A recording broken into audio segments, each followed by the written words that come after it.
Welcome, ladies and gentlemen, to another fascinating journey with exciting archaeology news.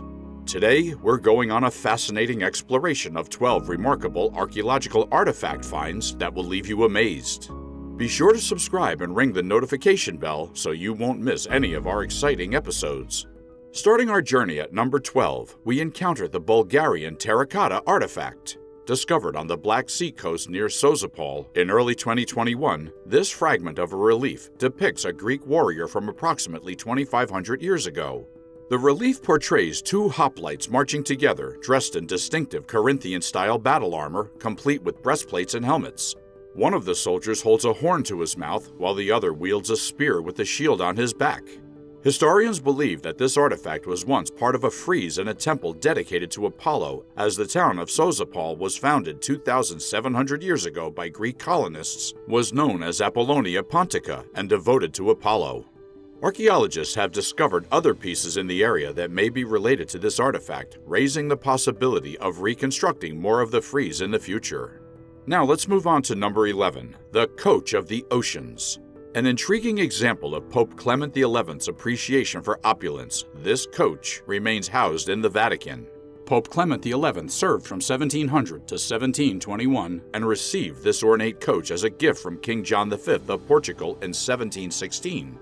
The king sent a collection of 15 themed cars to the Pope, and the Coach of the Oceans was one of 5 vehicles in this lavish assortment, all adorned with solid gold decorations and lined with red silk velvet embroidered with gold thread. It is quite remarkable that a symbol of such grandeur exists in contrast to the Christian's faith's emphasis on leading a humble life.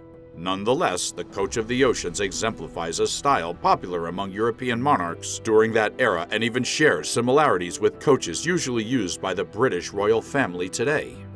Continuing on our journey, let's explore number 10, the Galloway Horde. In the 9th and 10th centuries, Vikings conducted raids and conquests in Europe, encountering fierce resistance from native Scots in Galloway, Scotland. In 2014, amateur archaeologist Derek McLennan made an astonishing discovery, the Galloway Horde, an extraordinary Viking treasure collection. Comprising nearly 100 artifacts dating back 1,000 years, this is the largest hoard ever found on the British Isles. Notably, the collection includes a magnificent Anglo-Saxon cross of exquisite craftsmanship. Adorned with gold leaf decorations, this black and yellow cross is believed to have belonged to a king or important religious leader due to its symbolic etchings representing the Gospel authors Matthew, Mark, Luke, and John. This remarkable piece alone is valued at $2 million, making the entire collection even more precious. Moving on to number 9, we encounter the Mummified Parrot. In the 12th century, a complex international trade network emerged across the Atacama Desert, as evidenced by the recent discovery of a mummified parrot. During this period, feathered birds were highly prized in the Americas, and exotic varieties held even greater value. Archaeologists believe that this particular parrot was laid to rest in a high-status burial, highlighting its significance. The Atacama Desert is not native to parrots, suggesting that this bird was transported from the eastern Amazon, covering an impressive distance of 300 miles to reach northern Chile. Keeping a parrot alive in such a climate would have been immensely challenging, making the successful transportation of this mummified parrot a remarkable feat. It is believed that the parrot likely made this journey via a llama caravan, but the true cost of this intricate transport operation remains unknown. Continuing to number 8, we stumble across the Glauberg Prince, an extraordinary sculpture discovered in the Glauberg Archaeological Site in Hesse, Germany. This ancient Celtic social center, dating back 2,500 years, yielded this remarkable find with a burial mound believed to represent a member of the Celtic warrior elite, possibly a chief. The sandstone figure showcases the prince adorned in traditional Celtic warrior attire, carrying a sword and shield. The jewelry depicted on the statue mirrors actual items found in the same burial mound, suggesting their significance as common grave goods for esteemed members of Celtic society. The prince's well-preserved condition offers insights into Celtic headdresses, although some discussions center around whether these may instead be hairstyles influenced by the use of lime and tree sap to create a taller appearance. Moving on to number 7, the Golden Orphism Book. Several ancient documents claim the title of the world's oldest book, but the Golden Orphism Book stands out significantly. Dating back 2,600 years and originating from the Etruscan civilization, this valuable relic was discovered in Bulgaria in 1955. Its front and back covers are crafted from 23.82 karat gold, adding to its historical and monetary worth.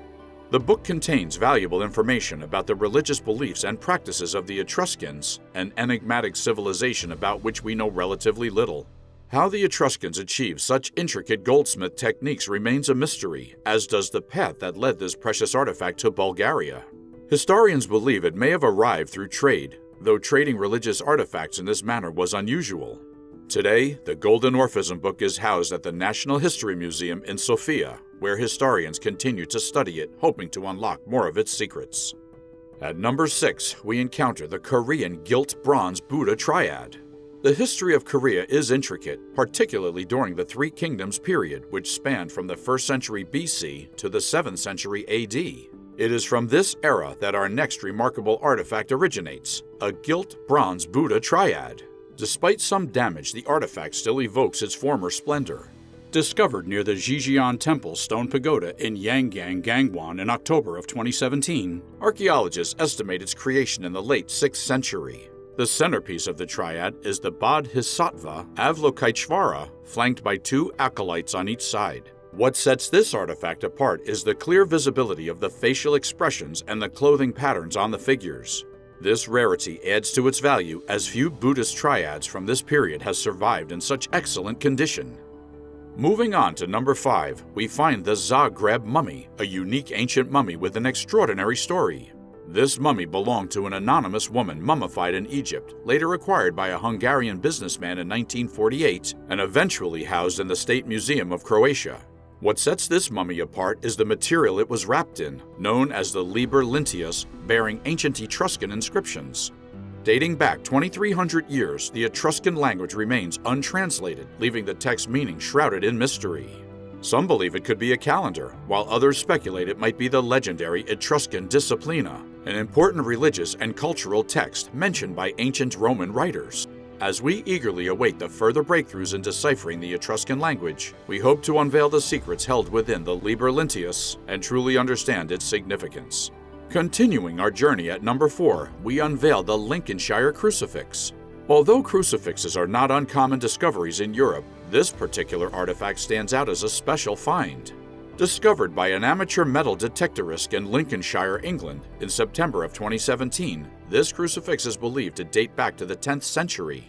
Notably, it is one of only 3 crucifixes of its style ever found in the United Kingdom. The crucifix's style and inscription suggest that it likely originated from Scandinavia, possibly from the Viking Age. Rather than belonging to a person of high social status, it probably served as a personal possession of an ordinary individual. This artifact is significant because it sheds light on a period of history known as the Dark Ages, where limited historical or archaeological information remains. Each discovery like this brings us closer to understanding the lives, beliefs, and identities of the people from that era. And now at number 3, we encounter the Derveni Crater. Discovered in 1962 in Derveni, Greece, near Thessalonica, this vessel holds immense historical value and is considered one of the most elaborate and precious of its kind ever found. Today, it is displayed in the Archaeological Museum of Thessalonika, securely protected in a glass case. Although the Derveni Crater appears to be made of solid gold, it is in fact crafted from bronze with an unusually high tin content, which gives it a distinctive golden sheen. Created in Athens during the 4th century, large examples of metalwork like this are rare since they were often melted down for later recycling by different civilizations and cultures. However, this magnificent piece evaded such fate due to its burial as a funerary urn. It was discovered within the tomb of a man named Astyonius, son of Anaxagoras from Larissa. Regrettably, little else is known about this enigmatic artifact. Next on our list at number 2, we have the Golden Pectoral from Tovsta Mohyla, an artifact of remarkable value and historical significance. This ancient treasure was discovered in 1971 within a burial mound near the city of Pokrov in the south of Ukraine. Known as the Tovsta Mohyla, which translates to Fat Barrow in English, this rather unassuming name contrasts with the splendid nature of the artifact itself. The Golden Pectoral is an exquisite breastplate believed to have once belonged to a Scythian chieftain, although some experts speculate that it might have been crafted by Greek artisans residing in Panticapaeum on the Black Sea, present-day Crimea. The design exhibits a blend of Greek style and Scythian imagery, raising the possibility that it was specially commissioned by a Scythian who recognized the superior craftsmanship of the Greeks. Crafted over 1,000 years ago, the breastplate is a remarkable feat of engineering, constructed by soldering together numerous individual cast pieces.